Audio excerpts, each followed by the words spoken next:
नमस्कार जनरल साहब, बहुत बहुत स्वागत है आपका। नमस्कार। सर, बोर्ड ऑफ पीस बना रहे हैं डोनाल्ड ट्रंप, पिछलग्गू देश उसमें शामिल हो गए हैं। टारगेट है $800 बिलियन इकट्ठा करना और फिर गाजा का पुनर्गठन करना, रिकंस्ट्रक्शन करना। सर, अंदर खाने डोनाल्ड ट्रंप खेल क्या खेल रहे हैं, क्या मकसद है उनका? देखिए, ट्रंप हमेशा अपने मकसद में एकजुट लगे हुए हैं। उन्होंने कभी अपना मकसद चेंज नहीं किया है। उनके लिए 3 चीजें बहुत जरूरी हैं। सबसे पहले ट्रंप द बिजनेसमैन, ठीक है। दूसरा, अगर इस कार्य को करने में उनके राष्ट्र का कुछ भला हो रहा है तो वो दूसरा है। और तीसरा है कि वो शांति के दूत बनना चाहते हैं। अब इन सब को बनने के लिए वो नेचुरल प्रोसेस नहीं इस्तेमाल कर रहे हैं, आर्टिफिशियल प्रोसेस इस्तेमाल कर रहे हैं। उनका परिवार बहुत बड़ा है, पूरे परिवार को अपने जैसा बिलियनर बनाना चाहते हैं। तो एक चीज मैं बताऊं आपको कि जितना ट्रंप ने अपनी जिंदगी में नहीं कमाया था, उसने इस 1 साल में उसका दुगना तिगना कमा लिया है। आप समझ रही बात को? जितना उसने, उसकी एम्पायर जो है, ट्रंप की बहुत बड़ी एम्पायर है, जितना अभी तक उसने कमाया था 2019 में भी उसने काफी कुछ कमाया, लेकिन उतना नहीं कमाया जितना कि इसने पिछले 1 साल में, जनवरी से लेकर के आज ये दिसंबर खत्म हो गई है, जनवरी भी खत्म होने वाली है। 1 साल के अंदर उसने 3 गुना से ज्यादा पैसा कमाया है, पर्सनल। अब बोर्ड ऑफ पीस भी उसी का एक और रूप है। पाकिस्तान में जैसे उसने किया, अपने लड़के को भेजा, अपने एक खास मित्र है उसका जो उसके साथ गोल्फ खेलता है, उसको भेजा, बांग्लादेश में भेजा। हर जगह से ये पर्सनल, और उसके अलावा अगर राष्ट्र का कुछ भला हो रहा है तो राष्ट्र का भला करता है और नाम देता है कि मैं अपने देश को बहुत अच्छा फायदा कमा। अभी तो उसने ये अनाउंस कर दिया है कि अब मैं टैक्स वगैरह नहीं, टैरिफ वगैरह नहीं लगाऊंगा, क्योंकि हमने काफी पैसा कमा लिया है और अब हम अपने जो नागरिक हैं उनको हम राहत देंगे। लेकिन आपको एक बात बताऊं, उनके यहाँ पर इन्फ्लेशन बढ़ गया है, कीमतें बढ़ गई हैं, पब्लिक नाराज है। उनकी सर्वे में जो है रेटिंग्स है वो 37% पर आ गई है। कहाँ वो 44-45% पे चल रहे थे। मतलब एक तरह से एक कंप्लीट मेजॉरिटी था उनका। सारी स्विंग स्टेट इन्होंने जीती थी, वो सब धीरे धीरे धाराशायी हो रही हैं। उनके जो सेनेटर्स हैं, अब उनके खिलाफ उन्होंने नारा या लामबंदी कर ली है। मैं बात कर रहा हूँ रिपब्लिकन की, उन्हीं की पार्टी के लोगों ने उनके खिलाफ लामबंदी कर ली है। उनको ठीक नहीं लगा जिस तरह से इन्होंने वेनेजुएला के ऊपर हमला किया, क्योंकि कांग्रेस की उन्होंने इजाजत नहीं ली। उन्होंने कवर दिया कि भाई ये वॉर नहीं है, ये तो मैं एंटी ड्रग और एंटी नारकोटिक्स वगैरह के खिलाफ मैं एक्शन ले रहा हूं, और वहां जो कल्प्रिट है उसको ला करके कोर्ट में ट्रायल करा रहा हूं, इसलिए उसको मारा नहीं गया। तो बोर्ड ऑफ पीस उसका एक, मैं कहूं तो सबसे बड़ा बिग गेम है बिजनेस का। और उस बिग गेम में उन्होंने पहली बार इसको कैसे तरकीब से इन्होंने लगाया। पहले तो वो सारे यूएन की ऑर्गेनाइजेशन से निकल गए, ये बताने के लिए दुनिया को कि अब यूएन हो गया बेकार, यूएन में जाओगे कुछ मिलेगा नहीं, ठेंगा मिलेगा यूएन में। क्योंकि मोस्ट ऑफ द कंट्रीब्यूशन जो यूएन का था सबसे ज्यादा वो अमेरिका करता था। लास्ट वो बाहर निकले डब्ल्यूएचओ से, फिर डब्ल्यूटीओ से, हर जगह से वो अब बाहर निकल गए। उनके ऑफिशियल्स की स्टेटमेंट है। अगर अब इन बिल्ड बॉडी से बाहर निकल गए तो उन्होंने बोला मुझे अपनी बॉडी क्रिएट करनी पड़ेगी। तो उन्होंने वो बोर्ड ऑफ पीस का नाम दिया और एक तरह से लोगों को फंसाने की कोशिश की है, और उसका एक नाम दे दिया उन्होंने कि board of peace for Gaza and future conflicts. अब खाली गाजा के लिए तो ज्यादा लोग नहीं आते, तो उन्होंने बोल दिया फ्यूचर कॉन्फ्लिक्ट्स, यानी कि आगे आने वाले जो कॉन्फ्लिक्ट्स हैं उनके लिए भी एक तरह से ऑल्टरनेटिव यूएन सिक्योरिटी काउंसिल खड़ी कर दी उन्होंने। और इस यूएन सिक्योरिटी काउंसिल में जितने 35 मेंबर जिनको इन्होंने बुलाया था, इसमें काफी लोगों ने आने से मना कर दिया है। वो मना करने के 3 बड़े कारण हैं। सबसे पहला कारण तो लोगों को इसका गेम समझ में आ गया है, ठीक है? कि भाई जो उसके देश थे, जो उसके उसके मैं कहूँगा कि वेस्ट को बोला बोला जाता था, तो वो पूरे का पूरा यूरोप, पूरा अमेरिका उनके साथ एक एक एक बड़ा ग्रुप था। उसके सारे लोग नाराज़ हो गए हैं उससे। Most of the European powers are now against Trump, Trump के खिलाफ खड़े हो गए हैं। कनाडा ने तो बिल्कुल ही उनको धो दिया। कनाडा के जो प्राइम मिनिस्टर थे कार्नी साहब, उन्होंने तो ऐसा बोला, मुझे तो मैं खुद सरप्राइज़ था कि ओपनली इतना इतना कड़े शब्द इस्तेमाल करेंगे। उन्होंने बोला कि ये जो पहले क्या होता था, international rules, laws of the seas, इस तरह की जो चीज़ें थी, डब्ल्यूटीओ, आईसीजे, हालाँकि लोग इसको इधर-उधर से अपना काम निकाल लेते थे, इसके बिना भी काम निकाल लेते थे, लेकिन सबका एक एक तरह से थोड़ा विश्वास था कि ये सारे जो इंस्टीट्यूशंस हैं चल रहे हैं। इसलिए सब लोग बोलते थे भाई हम यूएन में हैं, हम यूएन में हैं, हम यूएन में हैं। तो उसकी थोड़ा वैल्यू थी। अब उस वैल्यू को इस आदमी ने, जो ट्रम्प ने, बिल्कुल ही खत्म कर दिया है। और वो इसलिए किया था कि अब मैं जो कुछ भी नया खड़ा करूँगा, लोगों के पास कोई ऑप्शन नहीं होगा बट टू जॉइन। लेकिन उन्होंने सबसे बड़ी गलती क्या करी? जितने भी अभी तक इंटरनेशनल ये जो इस तरह के फोरम्स बनते हैं, कभी भी मेंबरशिप जो है, बेची नहीं जाती है।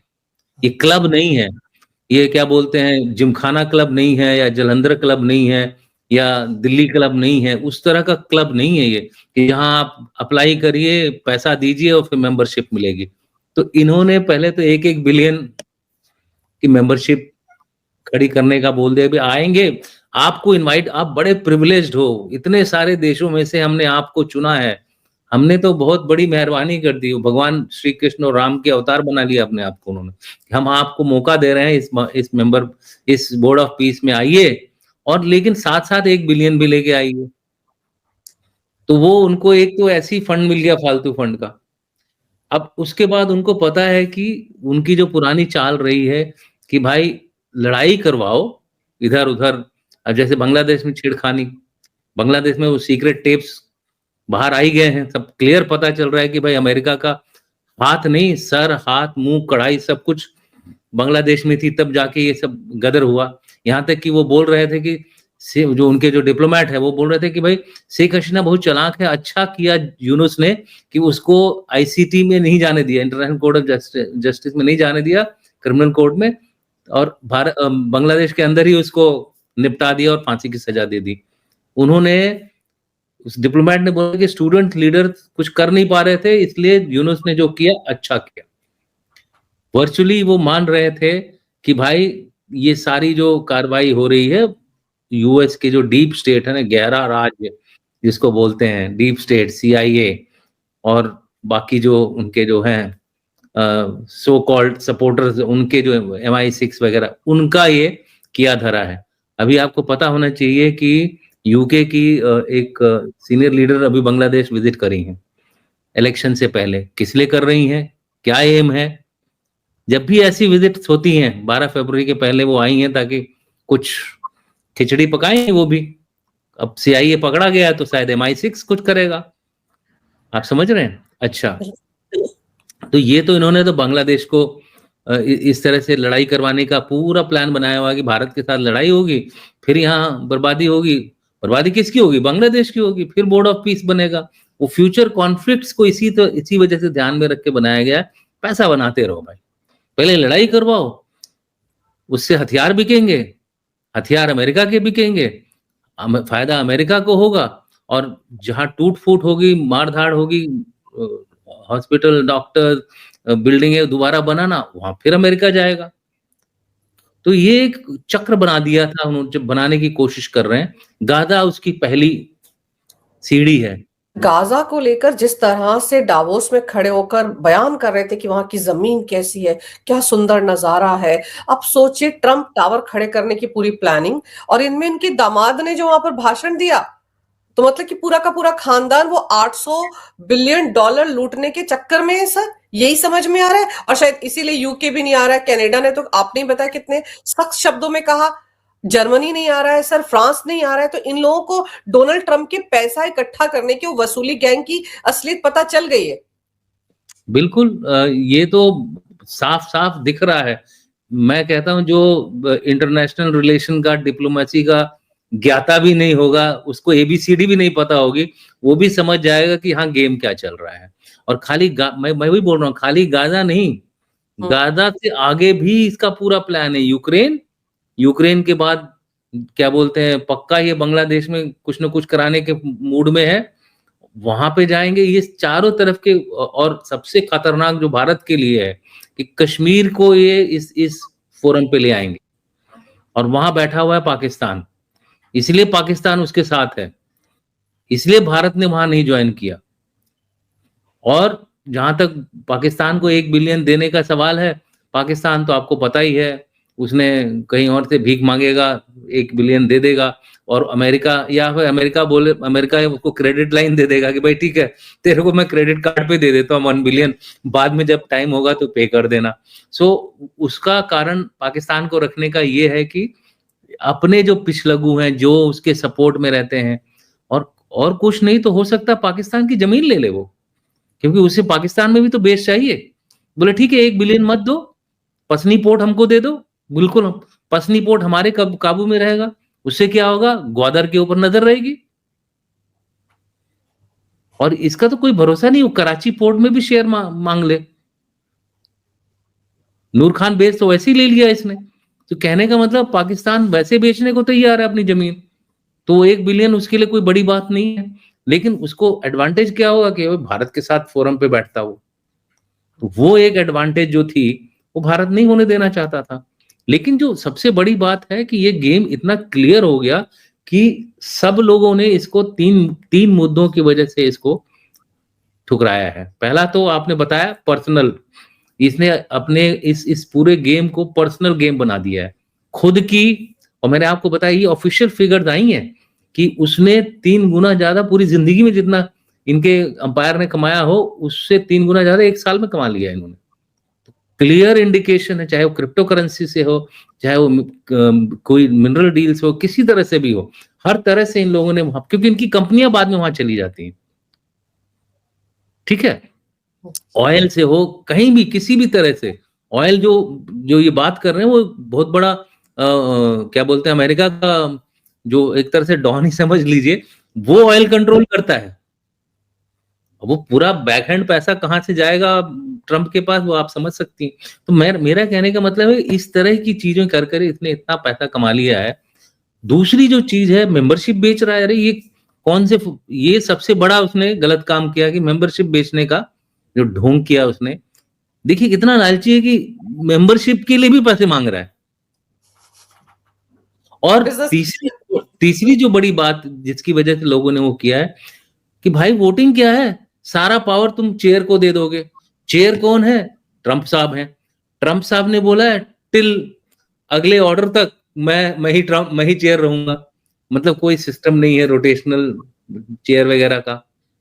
सो कहने का मतलब इतनी खामियां थी इस बोर्ड ऑफ पीस में कि वो पकड़ा गया। उसकी वजह से क्या क्या हुआ है उसके खिलाफ, गेम पूरा उलट गया उसका। ट्रंप अकेला पड़ गया है, पहला। नेटो बिखर गया है, दूसरा। कनाडा टूट के चाइना की तरफ चला गया है, चौथा। बाकी जो यूरोप के देश हैं वेट एंड वॉच में हैं। अगर इसने और कुछ ज्यादा पुश करने की कोशिश करी तो वो भी नेटो से बाहर हो जाएंगे।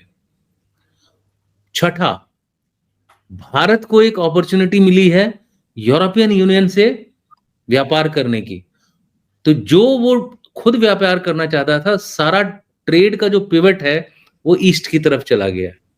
देखिए जहां तक उनका क्लेम था कि भाई हमारे देश की जो हालत है बहुत बेहतर हो गई है, इकोनॉमी बेटर हो गई है, ये देखिए वहां की पब्लिक कितनी त्रस्त थी कि अगर ये जो ग्लोबल टाइम्स का एक इंडेक्स निकला है अभी कुछ दिन पहले, 2-3 दिन पहले ही निकला है ये, इसमें जो जिस देश की पब्लिक अपनी गवर्नमेंट से सबसे ज्यादा खुश, और ये चाइना का पोर्टल है, हमारा नहीं है, हमने नहीं किया, ये ग्लोबल टाइम्स दिखा रहा है, नंबर 1 पे है। 73% लोग जो है भारत के अपनी सरकार से खुश हैं।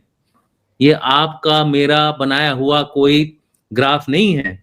नंबर 2 पे आता है चाइना 72 पर 3 तो पे ब्राजील। आप ब्रिक्स का देख रही हैं, ब्रिक्स की एक ये जो पॉपुलैरिटी है, नंबर 4 पे आप देख रही हैं स्विट्जरलैंड है, फिर टर्की है, यूएस छठे नंबर पर है। तो कौन से खोखले क्लेम कर रहा है यूएस कि भाई हमारी पब्लिक अब बहुत खुश है, फलाना है, ढिमकना है, बिना उसके ही उनकी रेटिंग जो है 37% पर आ गई है। तो ये सिर्फ अपना पर्सनल फायदा उठा रहे हैं, सोच रहे हैं मेरा लास्ट टर्म है, 3 साल है, जितना हो सकता है बना लूं, जितना लूटना है लूट लूं, देश से और दुनिया से, दोनों से।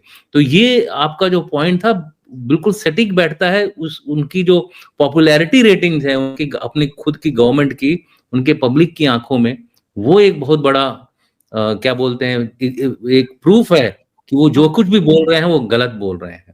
तो इसलिए जो आपने बताया सही बताया है, ट्रंप जो है इस समय दुनिया में अकेले पड़ गए हैं। भारत के लिए एक अपॉर्चुनिटी है और भारत उस अपॉर्चुनिटी का पूरा फायदा उठा रहा है। और देखिएगा, क्योंकि मोदी जी खड़े रह गए अपने अपने स्टैंड पर, वो अल्टीमेटली वो आएगा भारत के पास अपनी फ्री ट्रेड साइन कराने, क्योंकि उसको पता है कि सबसे बड़ा जो मार्केट है इस समय, जो प्रोग्रेस कर रहा है, वो है भारत। भारत की ग्रोथ रेट आईएमएफ के हिसाब से 7.3 6.8 से 7.3% के बीच में दौड़ेगी, चलेगी नहीं, दौड़ेगी। दूसरे नंबर पे चाइना है 5% पर, लेकिन मैं मानता हूं कि चाइना का जो 5% है वो थोड़ा सा हो सकता कम भी हो। लेकिन तीसरे नंबर पे पता है कौन से हैं? पूरे दुनिया को अगर मिला दें अगर आप, तो जो तीसरे नंबर पे दुनिया की इकोनॉमी ग्रो करेगी, यानी कि भारत की इकोनॉमी दुनिया की ग्रोथ रेट से भी ऊपर है। और ये अगेन हमारा ग्राफ नहीं है, आप देखेंगे ट्विटर में ये ग्राफ आपको मिल जाएगा, ये आईएमएफ का ग्राफ है, आईएमएफ ने प्लेस किया है। आईएमएफ की जो प्रेसिडेंट थे उन्होंने ये इसके बारे में जिक्र भी किया था, लेकिन उन्होंने थोड़ा गच्चा मार दिया डावोस में। डावोस में उन्होंने क्या किया कि बताया कि भारत जो है एआई के बी ग्रुप ऑफ कंपनीज में है, जिसका अश्विनी वैष्णव साहब ने क्या तगड़ा जवाब दिया कि बेचारी कुछ बोल ही नहीं पाई उसके बाद, क्योंकि हर फील्ड में एआई के तकरीबन 3 पैरामीटर्स पे हम लोग दुनिया में 1-2 पर हैं, 1-2 पैरामीटर्स पे हम 3rd या 4th हैं। तो इसका मतलब है कि क्लियर कट एक इनकरेक्ट इंडेक्सिंग करने की कोशिश की गई। अगले दिन मुझे कुछ ऐसी भी खबर आई है कि भाई आईएमएफ ने हमारी जीडीपी को कुछ सी ग्रेड दिया है, ऐसा कुछ किया है। ये सब देखिए बाद में आफ्टर थॉट हो रही हैं कि भाई ये तो मैंने क्या कर दिया। पूरे पूरे अमेरिका का गेम तो ये था कि मैं भारत को किस तरह से ऐसे फंसाऊं कि ताकि उनकी ग्रोथ रेट कम हो जाए और दूसरा चाइना ना खड़ा हो जाए। मैं तो बोल रहा हूं हम चाइना बनना ही नहीं चाहते, हम भारत बनना चाहते हैं, जो भारत पहले था, जो सोने की चिड़िया थी, हम वो बनना चाहते हैं। हमें कोई चाइना नहीं बनना है, हमको कोई अमेरिका नहीं बनना है। सो हमारा जो एम है बड़ा क्लियर है, हम अपनी बात पे विश्वास रखते हैं, ना दूसरों की नकल नहीं मारते। हाँ, जहां जरूरत पड़ती है उनका फायदा हम उठाएंगे, क्यों नहीं उठाएंगे? सब उठा रहे हैं तो हम भी उठाएंगे। सर, ये जो ईयू के प्रेसिडेंट आ रही हैं अभी 26 जनवरी के दिन, और फिर हमारा ईयू के साथ जो फ्री ट्रेड एग्रीमेंट है वो लगभग हो चुका है, 27 को साइन होगा। क्या उसको देखते हुए डोनाल्ड ट्रंप ने थोड़ा सा यू टर्न लिया है? जो 25% टैरिफ हटाने की बात कर रहे हैं उनके फाइनेंस मिनिस्टर, क्या इसलिए ही सब कुछ हो रहा है? नरम रुख भारत की तरफ अब होता दिख रहा है आपको? कि डावोस में भी डोनाल्ड ट्रंप ने कहा था कि पीएम मोदी मेरे बड़े अच्छे दोस्त हैं और बहुत जल्द हमारी बड़ी अच्छी डील होने वाली है। ये सारा जो राग अलापा था ये उसी का नतीजा है। बिल्कुल, देखिए देखिए लौट के बुद्धू घर को आए। ये मैंने अब टैको टाके बोल के लोग वो हो गए हैं। इसका अब एक एक्रोनिम बनाइए, लौट के बुद्धू घर को आए, एलबीजे के। ठीक है, तो वो वही हाल है इनका चारों तरफ घूम घाम के, जब उनको लगा कि भारत को अब किसी तरह से भी वो प्रेशराइज नहीं कर सकते हैं, उल्टा भारत ने उनके ऊपर ही 30% का टैरिफ लगा दिया पीली दाल का। पीली दाल आपको पता है, पिछले प्रोग्राम में भी शायद मैंने आपके प्रोग्राम में ही बोला था, दुनिया में सबसे ज्यादा पीली दाल हम ही खाते हैं, और अगर हम नहीं खाएं, हमारे यहाँ नहीं भेजेगा, तो उसका जो किसान है डकोटा का और बाकी जो साउथ में जो उनकी स्टेट्स हैं, वो उनकी तो हालत पतली हो जाएगी भाई। एक साल की तो फसल जाएगी जाएगी, अगले साल क्या उगाएंगे उसके बारे में सोचना पड़ेगा, कहाँ पे वो मार्केट है। 140 बिलियन, 40 करोड़ लोग यहाँ, 145 करोड़ लोग हमारे भारत देश में हैं, जिसमें से तकरीबन तकरीबन 140 करोड़ ही येलो दाल खाते हैं। तो आप सबका अगर 100 ग्राम भी निकालोगे दिन का, तो आप टोटल लगा लो कितना दाल की खपत होती है भारत में। तो हमारी पैदावार भी वर्ल्ड रिकॉर्ड टाइप है, उसके अलावा हमको लेना पड़ता है। तो आप इसी से अंदाजा लगा सकती हैं कि कितना बड़ा मार्केट है। खाली वही नहीं, और भी चीजें हैं, और भी बाकी चीजें। हमारा कंजम्पशन लेवल जो 1960-65 में हुआ करता था, उसका 2 गुना बढ़ गया है। अब हमारे उसका एक दूसरा नुकसान ये हो रहा है कि हमारे लोग मोटे ज्यादा होते जा रहे हैं, वो अलग बात है, उसके ऊपर लोगों को कंट्रोल करना पड़ेगा। लेकिन हमारी जो खपत है बढ़ गई है, हमारे खाने का कैलोरीज बढ़ गई हैं, जिसकी वजह से मार्केट बढ़ता है। देखिए, जब पैसा है, पैसा मार्केट में आएगा, अगर तुम मार्केट में नहीं हो तो तुम्हारे को नुकसान है। तो ये बात उनको रियलाइज हो रही है धीरे धीरे। उनके लोग, उन्होंने ही बोला कि भाई ये पत्र लिखिए, आप बात करिए मोदी से। तब मोदी अच्छे दोस्त हो गए हैं उनके। लौट के बुद्धू घर को आए। बल्कि डोनाल्ड ट्रंप के मामले में तो ये कहना चाहिए सर, लौट के बुद्धू भारत को आए। पहले भी भारत से थे, फिर चले गए, अब भारत वापस लौटे। लेकिन सर, बोर्ड ऑफ पीस में न्योता तो चाइना को भी दिया था, चाइना ने सिरे से नकार दिया, यूएन में भरोसा जताया, और पुतिन ने तो बहुत ही बड़ी चाल खेली। उन्होंने कहा कि $1 बिलियन मांग रहे हो, मेरे तो इतने सारे एसेट फ्रीज पड़े हुए तुम्हारे पास, उसी में से ले लो। तो उसके लिए भी सुना है डोनाल्ड ट्रंप राजी हो गए कि हाँ, ये भी चलेगा। बिल्कुल। देखिए, अब आदमी अगर कॉर्नर में फंस जाए ना, तो फिर वो हर चीज के लिए राजी हो जाएगा। इस समय ट्रंप चाहता है कि किसी न किसी तरह से मैं एक अपना घर भर लूं, और दूसरा शांति के लिए कुछ न कुछ, वो जो उसका जो दूसरा ट्रिक अपनाया था कि उसी से ले लिया उसने, जिसको मिला है उसी से उसका नोबेल प्राइज ले लिया। आप सोच रहा है कि अगले साल हो सकता है इस तरह का अगर मैं बोर्ड ऑफ पीस बोल दूंगा तो मेरे को फिर शांति पुरस्कार के लिए एक प्रॉपर, लेकिन उनको ये नहीं पता कि फॉर लाइफ बैन कर दिया गया है उनको। He will not be considered bye Nobel committee for piece. तो अब कितनी भी कोशिश कर लें, उनको रियलाइज हो ही रहा है। ये सारा उसी दिशा में था। बहुत बड़ा ईगो है उसका, और उस ईगो को सैटिस्फाई करने के लिए उसने ये नया गेम चला है। तो हमको ये देख के चलना पड़ेगा कि भारत का इसमें क्या हित है। चाइना ने बिल्कुल ठीक किया। चाइना भाई नंबर 2 पर है।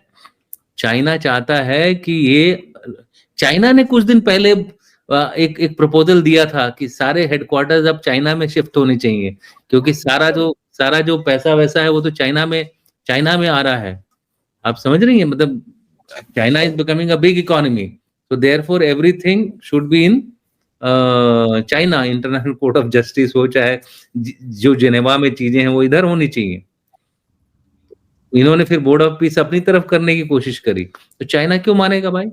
तुमने उसका प्रपोजल नहीं माना, तो अब वो तुम्हारा प्रपोजल नहीं मान रहा। रशिया का इतना सारा आपने एसेट फ्रीज करके रखा, उसने बोला ठीक है भाई ले लो उसमें से, कौन सा मैं उसके बिना मरा जा रहा हूं, क्योंकि उसने he is already got his economy, despite इतने सैंक्शंस के उसकी इकोनॉमी ग्रो हो रही है। रशिया की इकोनॉमी ग्रो हो रही है, नेगेटिव में नहीं है। Heads of. और उसका जो प्रोडक्शन है, डिफेंस प्रोडक्शन है, अमेरिका से काफी ज्यादा है, काफी ज्यादा, मैं बोल रहा हूँ डबल है। रात दिन काम कर रही है उसकी फैक्ट्रीज। सो इनको तो अब हड़का ही नहीं सकता। मैंने वो ग्राफ दिखाया था ना आपको, ब्रिक्स का जो पहले 2 है ना, पहले भारत, चाइना और क्या बोलते हैं ब्राजील।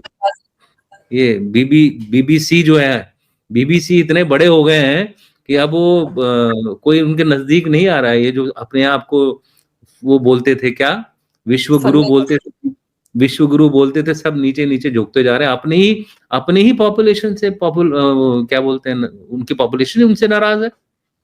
किस तरह का क्या बोलते हैं, अपने आप को बोलते हैं कि हमारी पॉपुलेशन बहुत खुश है, फलाना है, ढिमकना है, सब गलत है। सर इसीलिए तो डोनाल्ड ट्रंप ने कहा ना कि हमने टैरिफ लगा लगा कर इतनी कमाई कर ली है कि हम अपने देश की जनता पे अब जो इनकम टैक्स लगा रहे थे वो नहीं लगाएंगे। तो वो उसको फिर से जनता का ख्याल आ गया ना, पूरी पोल पट्टी तो खुल गई कि ये 800 बिलियन डॉलर क्यों इकट्ठे हो रहे हैं, तो अब उसकी भरपाई कैसे करें, जनता को कैसे बताएं कि ऐसा नहीं है। तो अब ये कहा जा रहा है कि तुम पे इनकम टैक्स नहीं लगाएंगे, तो वहां पर भी तो एक्सपोज हो गए डोनाल्ड ट्रंप। इसीलिए वो ग्राफ मैंने इसीलिए दिखाया था कि कितनी कितनी जनता उनसे खुश है, उनकी गवर्नमेंट से खुश है। छठे स्थान पर है पूरे विश्व में और नंबर 1 पे भारत है। तो किसकी पॉलिसी बेटर है? देखिए 30% 28% लोग तो हमेशा खिलाफ होते हैं हर एक देश में, उनकी अलग पूंगी बचती है, अलग मस्ती छाती है उन लोगों को।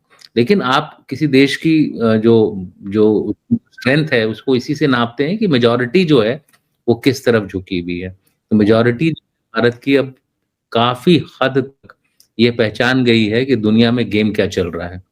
इसीलिए इसने चारों तरफ, भारत में भी कोशिश करी इतने बड़ी सत्ता परिवर्तन और इस तरह की चीजें करने की, नहीं हुआ, सफल नहीं हुआ वो। कोशिशें तो ये लगातार कर रहे हैं, लेकिन अब आपको क्या लग रहा है कि बोर्ड ऑफ पीस बनेगा या नहीं? क्योंकि इसमें तो मिडल ईस्ट के सारे कंट्रीज शामिल है, छोटे छोटे जो पिछलग्गू हैं इसके, जहां पर इसका ऑलरेडी एयर बेस है। तो ये कामयाब होता दिख रहा है आपको या झटका? क्योंकि यूरोप के कितने देश इससे बैकआउट कर गए, किसी ने भी इसको समर्थन नहीं दिया। जैसे मैं फ्रांस जर्मनी की बात करी थी, यूके की बात, तो ये तो इसके साथ है ही नहीं इस मुद्दे पर। तो ये फ्लॉप शो है या अभी भी आपको लगता है उम्मीद कायम है डोनाल्ड ट्रंप को कि पैसा इकट्ठा कर ही लूंगा, पहले बर्बादी फिर आबादी के नाम पर पैसा? देखिए उम्मीद पे दुनिया कायम है, वो कोशिश कर रहा है कि मैं इसमें सफल हूं। मुझे नहीं लगता कि कोई बड़ी सफलता मिलेगी उसको इस मूव से। बोर्ड ऑफ पीस शुरू से ही जिस दिन अनाउंस हुआ था उस दिन से ही इसके जो आसार थे, उसी दिन मैंने एक प्रोग्राम किया था अपने चैनल पे, हमारे centre for land warfare channel पे, और उसमें मैंने बताया था कि ये एक नेगेटिव प्रपोजल है, ये प्रपोजल बिल्कुल सक्सीड नहीं करेगा। दूसरी बात ये है, जो उसके पिछलग्गू हैं उनके पास पैसा ज्यादा है, तो हो सकता है रिकंस्ट्रक्शन वगैरह उस एक्टिविटीज में थोड़ा और पैसा कमा लेगा जो जैसे अभी तक कर रहा है। लेकिन मुझे नहीं लगता कि जो र्यूमर चल रहा है नेट पर कि पाकिस्तान 4000 ट्रूप्स भेज रहा है और पर पर्सन 1000 डॉलर देगा, वो मेरे ख्याल से एक इसी कड़ी का एक हिस्सा है, लोगों को अट्रैक्ट करने के लिए। देखो भाई, लोग जा रहे हैं, अब ट्रुप्स आ रहे हैं, शांति होगी वहां पे, इसलिए बोर्ड ऑफ पीस में आ जाओ। लेकिन इजराइल ने अभी तक कुछ नहीं बोला है, और ना मुझे लगता नहीं कि इजराइल इसको एक्सेप्ट करेगा। इजराइल उसने तो पहले कह दिया था कि पाकिस्तानी सैनिक और कतर के लोग उसको मंजूर नहीं है उस इलाके में। ये तो इजराइल का स्टैंड है ना सर। तो ये यही मैं कह रहा हूँ कि बिना इजराइल की स्टेटमेंट के हमको इस तरह की स्टेटमेंट पे विश्वास नहीं करना चाहिए। जब तक इजराइल के जो प्राइम मिनिस्टर हैं वो नहीं बोल देते कि हाँ भाई हम पाकिस्तानी ट्रूप्स को लेने के लिए तैयार हैं, तब तक मुझे नहीं लगता कि ये इस बात में कोई सच्चाई है। बाकी तो आगे पता चलेगा कि कितनी सच्चाई है, कितनी गलत है ये खबर। लेकिन सोशल मीडिया पे ये रूमर चल रहा है, जो कि मुझे लगता है गलत। सर एक दूसरी बात ये कि डोनाल्ड ट्रंप को डावोस में इतनी बेइज्जती करने की क्या जरूरत थी? मैक्रो को लेकर, चश्मे को लेकर बोलने की क्या जरूरत थी? और फिर जिस तरह से अफगानिस्तान में नेटो की फोर्सेस ने क्या किया उसको लेकर बोलने की क्या जरूरत थी? पूरा यूरोप तो नाराज हो गया ना, स्टेटमेंट्स आ रही कि पहले माफी मांगो, तुम कैसे अफगानिस्तान में बाकी देशों के सैनिकों की बेइज्जती कर सकते हो? ये सब बातें भी तो नहीं करनी चाहिए थी डोनाल्ड ट्रंप को।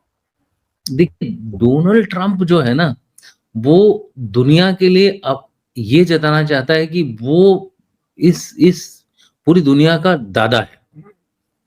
वो जिसको चाहे जो बोल सकता है, उसमें इतनी हिम्मत है, किसका मजाक उड़ा सकता है, किसको वो दोस्त बना बोल सकता है, अगले पल उसको वो बोल देगा ये मेरा दुश्मन है, तीसरे पल वो बोल देगा कि भाई ये अगर तुम ऐसा नहीं करोगे तो मैं तुम्हें ठोक दूंगा। तो ये अपने आप को एक ऐसा मिस्ट्री मैन बनाना चाहता है कि लोग उसको प्रिडिक्ट ना कर पाए, पहली बात। दूसरी बात, उसको ये दिमाग में घुस गया है कि नेटो जो है अमेरिका के बिना कुछ नहीं है, और वो बार बार बोल चुका है। उसने कई बार बोला है, So what if they are saying that they will withdraw from NATO? What is NATO without America? I force them to give 5% of their GDP. उन्होंने बोलते मैंने फोर्स किया इनको जीडीपी 5% बढ़ाने के लिए, और देखो वो बढ़ा रहे हैं, तो मेरी बात तो सुन रहे हो। तो वो इस भ्रम में जी रहा है, लेकिन उनको ये नहीं पता है कि वो 5% जीडीपी क्यों बढ़ा रहे हैं। कार्नी ने इसका जवाब दिया था और बाकी मैक्रो ने भी इनका जवाब दिया था। भैया वो बोल रहे हैं कि आपके ऊपर भरोसा करके हम थक गए, हम बड़े बुरी तरह से बैकस्टैब हुए हैं, अब हम आप पे भरोसा नहीं करेंगे, अब हम अपनी देखभाल खुद करेंगे, और उसके लिए अगर हमें 5% जीडीपी का लगाना हो या 6% लगाना हो, लगाएंगे। तो ये उनके लिए खतरे की घंटी है, ट्रंप साहब के लिए, जो कि अभी समझ नहीं रहे हैं वो। तो वो अभी भी इस इल्यूजन में है, इस डिल्यूजन में है, इस भ्रम में है कि भाई मैं जो हूँ एकदम सबसे ताकतवर देश का प्रेसिडेंट हूँ, मैं जो बोल दूं सबको करना पड़ेगा, मैं वो खाली मैं से दबा हुआ है, मैं बकरियां बोलती हैं यार। सर 3 साल के लिए उन्होंने अपने आप को चेयरपर्सन बना लिया इस बोर्ड ऑफ पीस का। 3 साल बाद तो उन्होंने दोबारा से बनना भी नहीं है प्रेसिडेंट, 2 ही बार बनते हैं वहां पे अमेरिका का जो रूल है। तो उनको पता है कि ये 3 साल में अच्छे तरीके से लूटपाट कर लो, उसके बाद कौन पूछेगा कि उस $800 बिलियन का या $1-1 बिलियन जो इन देशों ने दिए उनका क्या हुआ, उस पैसे का क्या हुआ, कोई हिसाब किताब तो मांगेगा ही नहीं। तो डोनाल्ड ट्रंप ने इसीलिए तरीका अपना लिया है। और जैसे आपने कहा कि नॉर्वे की वो जो नोबेल पीस प्राइज कमेटी है, उन्होंने इनको लाइफ टाइम के लिए बैन कर दिया कि कभी इनका नाम कंसीडर नहीं किया जाएगा। तो जैसे इन्होंने बोर्ड ऑफ पीस बनाया, वैसे अपने लिए अलग से पीस प्राइज के लिए भी कोई ऑर्गेनाइजेशन बना सकते हैं और खुद ही सबसे पहले बन जाएंगे जिनको प्राइज मिल जाए। ये कांड भी कर सकते हैं वो सर। बिल्कुल हो सकता है, ये जो 800 बिलियन उसमें से 300-400 बिलियन वो जो एक कॉर्पस बना देगा और उस कॉर्पस से पैरेलल अवार्ड शुरू कर देगा, वर्ल्ड अवार्ड। पॉसिबल है, वेरी मच पॉसिबल। ये आदमी कुछ भी कर सकता है अपने फायदे के लिए, ये आदमी कुछ भी कर सकता है। तो ये जो आप बता रही हैं, बिल्कुल it is very much possible that this man will be doing anything for himself, अपनी फैमिली के लिए, अपने बिजनेस के लिए, अपने लिए, राष्ट्र। हमारे यहाँ कहावत है, राष्ट्र क्या बोलते हैं, नेशन फर्स्ट, ठीक है ना, राष्ट्र सबसे पहले। इसके यहाँ कहावत, इसके लिए कहावत है, मैं सबसे पहले, उसके बाद बाकी सब। तो ये इस तरह का आदमी है और अपने आप को ये जताना चाहता है कि कोई मुझे गेस नहीं कर सकता। सर यूएन का फ्यूचर आपको क्या दिखता है? चाइना यूएन के साथ है, भारत भी यूएन के तहत नियम कायदों के हिसाब से चलने की बात कर रहे हैं, और भी बहुत सारे देश हैं। तो यूएन का फ्यूचर आपको क्या दिखता है? देखिए, मैं इस बात से लोगों से सहमत नहीं हूं। मुझे यूएन का फ्यूचर बिल्कुल ब्लीक दिख रहा है, दिख ही नहीं रहा, फ्यूचर दिख ही नहीं रहा मुझे यूएन का। बोलने के लिए, इसको काउंटर करने के लिए ये बात सही है, लेकिन जब तक हम यूएन को रिफॉर्म नहीं करेंगे, जब तक हम यूएन की सिक्योरिटी काउंसिल को ठीक से रिफॉर्म नहीं करेंगे, जब तक जो दुनिया के नए देश हैं, जो नए पावरफुल देश हैं, उनको आप यूएन में सिक्योरिटी काउंसिल में पावर नहीं देंगे, ये यूएन कहीं नहीं जा रहा है। ये बिल्कुल बिखरने की क्या बिखर चुका है यूएन, इसमें कोई ताकत नहीं रह गई है। आज बड़े देश जो हैं, भारत जैसे देश अगर बाहर हो गए तो यूएन बिल्कुल ही आप समझ लीजिए वो साउथ वालों का एक वो होगा, फोरम बन जाएगा जहां लोग आएंगे, मिलेंगे, बात करेंगे, उसके बाद सब अपने घर चले जाएंगे। उनके पास कोई टीथ नहीं, कोई ताकत नहीं, कुछ नहीं रह जाएगा। तो मैं यूएन को बिल्कुल ही सिरे से खारिज करता हूँ। UN requires a reform at the earliest, और उसको नई जो एनवायरनमेंट है, नया जो लैंडस्केप है, उसको ध्यान में रख करके इसे दोबारा रिफॉर्म करने की जरूरत है। ये तो बिल्कुल ही मैं इस मुद्दे में मेरी दूसरी और कोई राय है ही नहीं। आप सही कह रहे हैं सर, क्योंकि भारत ने भी कई बार कहा है, हमारे विदेश मंत्री ने कई बार कहा है कि सख्त रिफॉर्म्स की जरूरत है। पीएम मोदी तक ने वहां के फोरम पर खड़े होकर ये बोला है कि यूएन में रिफॉर्म्स की जरूरत है।